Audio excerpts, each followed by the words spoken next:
ಎಲ್ಲರಿಗೂ ನಮಸ್ಕಾರ. Welcome back to Smart Kudla YouTube channel. Udupi ಹಾಗೂ ಮಂಗಳೂರಿನ ಯಾವುದೇ ಹೋಟೆಲ್ಗೋದ್ರೂ ಕೇಳುವಂತಹ ಫೇಮಸ್ ತಿಂಡಿ ಮಂಗಳೂರು ಬನ್ಸನ್ನು ನಾನಿವತ್ತು ಮಾಡ್ತಿದ್ದೇನೆ. ಬನ್ನಿ ಹಾಗಾದ್ರೆ ಮಂಗಳೂರು ಬನ್ಸನ್ನು ಹೇಗೆ ಮಾಡುವುದಂತ ನಾವೀಗ ನೋಡೋಣ. Welcome to Smart Kudla recipes.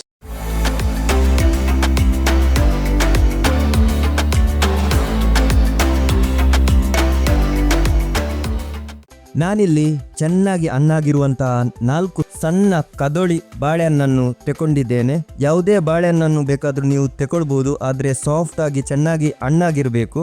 Mysuru ಬಾಳೆಹಣ್ಣು ತೆಕೊಂಡ್ರೆ ತುಂಬಾ ಒಳ್ಳೆಯದು, ತುಂಬಾ ಟೇಸ್ಟಿಯಾಗಿರ್ತದೆ. ಇದಕ್ಕೆ ನಾನು 1.5 ಟೇಬಲ್ ಸ್ಪೂನ್ ಅಷ್ಟು ಸಕ್ಕರೆ, ರುಚಿಗೆ ತಕ್ಕಷ್ಟು ಉಪ್ಪು ಹಾಗೂ 1 ಟೀ ಸ್ಪೂನ್ ಅಷ್ಟು ಜೀರಿಗೆಯನ್ನು ಸೇರಿಸಿ ಚೆನ್ನಾಗಿ ಮ್ಯಾಶ್ ಮಾಡ್ತಿದ್ದೇನೆ.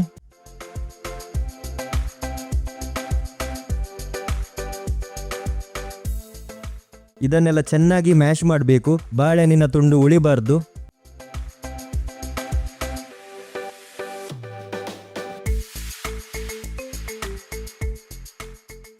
ಇಷ್ಟು ಮ್ಯಾಶ್ ಆದರೆ ಸಾಕು.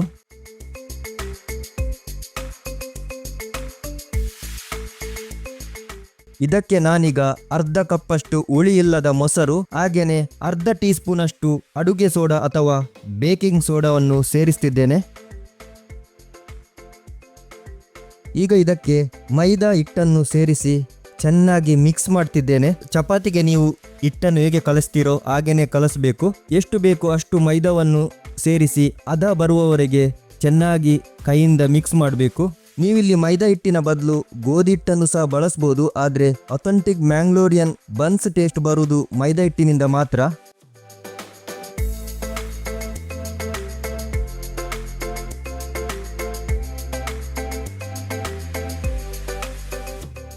ಈಗ ನೋಡಿ, ಇಷ್ಟು ಹದ ಬಂದರೆ ಸಾಕು.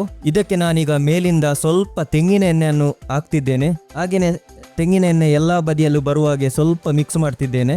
ಹಾಗೂ ಇದಕ್ಕೆ ಪ್ಲೇಟನ್ನು ಮುಚ್ಚಿ 6 ರಿಂದ 8 ಗಂಟೆಗಳವರೆಗೆ ಹಾಗೇನೆ ಬಿಡಬೇಕು. ಇದು ಉಳಿ ಬರ್ತದೆ ಅಥವಾ ಫರ್ಮೆಂಟೇಷನ್ ಆಗ್ತದೆ ಹಾಗೂ ಸಾಫ್ಟ್ ಆಗ್ತದೆ. ಮಿನಿಮಮ್ ಆಗಿ 6 ಗಂಟೆವರೆಗೆ ಇಡಲೇಬೇಕು.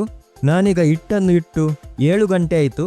ಈಗ ನಾನು ಹಿಟ್ಟಿನಿಂದ ಉಂಡೆಯನ್ನು ಮಾಡ್ತಿದ್ದೇನೆ. ಚಪಾತಿಗೆ ಮಾಡುವ ಉಂಡೆಗಿಂತ ಸ್ವಲ್ಪ ದೊಡ್ಡ ಉಂಡೆ ಮಾಡಿದರೆ ಸಾಕು.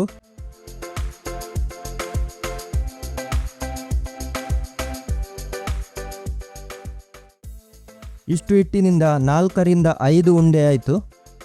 ಚಪಾತಿ ಮಾಡುವ ಹಾಗೇನೆ ಸ್ವಲ್ಪ ಮೈದಾ ಹಿಟ್ಟನ್ನು ಹಾಕಿ ಇದನ್ನು ರೋಲ್ ಮಾಡಬೇಕು. ಲಟ್ಟಣಿಗೆಯಿಂದಲೂ ಕೂಡ ಲಟ್ಟಿಸ್ಬೋದು, ಕೈಯಿಂದಲೂ ಸಹ ಲಟ್ಟಿಸ್ಬೋದು. ಆದರೆ ಚಪಾತಿ ಅಷ್ಟು ತೆಳು ಮಾಡಲಿಕ್ಕಿಲ್ಲ. ಇದು ಇಷ್ಟಾದರೂ ದಪ್ಪ ಇರಬೇಕು, ದಪ್ಪನೆ ಮಾಡಬೇಕು. ದಪ್ಪ ಮಾಡಿದರೆ ಮಾತ್ರ ಅದು ಒಳಗಡೆಯಿಂದ ಫ್ಲಫಿ ಹಾಗೂ ಉಬ್ಬುತ್ತದೆ, ಇಲ್ಲಾದರೆ ಅದು ಗಟ್ಟಿ ಆಗ್ತದೆ.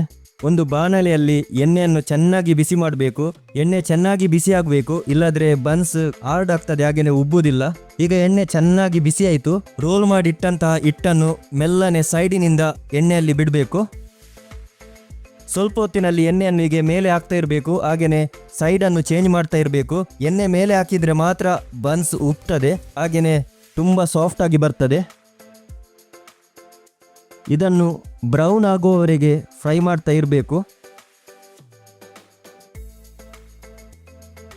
ಈಗ ನೋಡಿ, ಇದು ಬ್ರೌನ್ ಆಯಿತು. ಒಂದು ಬನ್ಸ್ ರೆಡಿ ಆಯಿತು. ಹಾಗೆಯೇ ರೋಲ್ ಮಾಡಿ ಇಟ್ಟಂಥ ಉಳಿದ ಹಿಟ್ಟನ್ನು ಕೂಡ ಎಣ್ಣೆಯಲ್ಲಿ ಬಿಡಬೇಕು. ಬನ್ಸನ್ನು ಮೀಡಿಯಂ ಫ್ಲೇಮಲ್ಲಿ ಫ್ರೈ ಮಾಡಬೇಕು. ಹೈ ಫ್ಲೇಮಲ್ಲಿ ಮಾಡಿದರೆ ಬೇಗನೆ ಕರೆದೋಗ್ತದೆ, ಹಾಗೆಯೇ ಕಪ್ಪಾಗ್ತದೆ. ಮಂಗಳೂರಿನ ಫೇಮಸ್ ಬನ್ಸ್ ರೆಡಿಯಾಗಿದೆ. ಇದನ್ನು ಚಟ್ನಿಯೊಂದಿಗೆ ಅಥವಾ ಸಾಂಬಾರ್ನೊಂದಿಗೆ ತಿನ್ನಲಿಕ್ಕೆ ತುಂಬ ಟೇಸ್ಟಿಯಾಗಿರ್ತದೆ. ನೀವು ಕೂಡ ಈ ರೆಸಿಪಿಯನ್ನು ಟ್ರೈ ಮಾಡಿ ಹೇಗಾಗಿದೆ ಅಂತ ಕಮೆಂಟ್ ಬಾಕ್ಸ್ನಲ್ಲಿ ತಿಳಿಸಿ. ನಿಮಗೆ ಈ ವಿಡಿಯೋ ಇಷ್ಟವಾದರೆ ಲೈಕ್ ಮಾಡಿ, ಕಮೆಂಟ್ ಮಾಡಿ, ಹಾಗೆಯೇ ಶೇರ್ ಮಾಡಿ. ಮತ್ತಷ್ಟು ರೆಸಿಪಿ ವಿಡಿಯೋಸ್ಗಳಿಗಾಗಿ ಸ್ಮಾರ್ಟ್ ಕುಡ್ಲ ಯೂಟ್ಯೂಬ್ ಚಾನೆಲನ್ನು ಸಬ್ಸ್ಕ್ರೈಬ್ ಮಾಡಿ. ಹಾಗೆಯೇ ನಮ್ಮ ಫೇಸ್ಬುಕ್ ಹಾಗೂ ಇನ್ಸ್ಟಾಗ್ರಾಮ್ ಪೇಜನ್ನು ಫಾಲೋ ಮಾಡಿ. ಮುಂದಿನ ರೆಸಿಪಿ ವಿಡಿಯೋದೊಂದಿಗೆ ಭೇಟಿಯಾಗೋಣ. Thank you, bye bye, see you.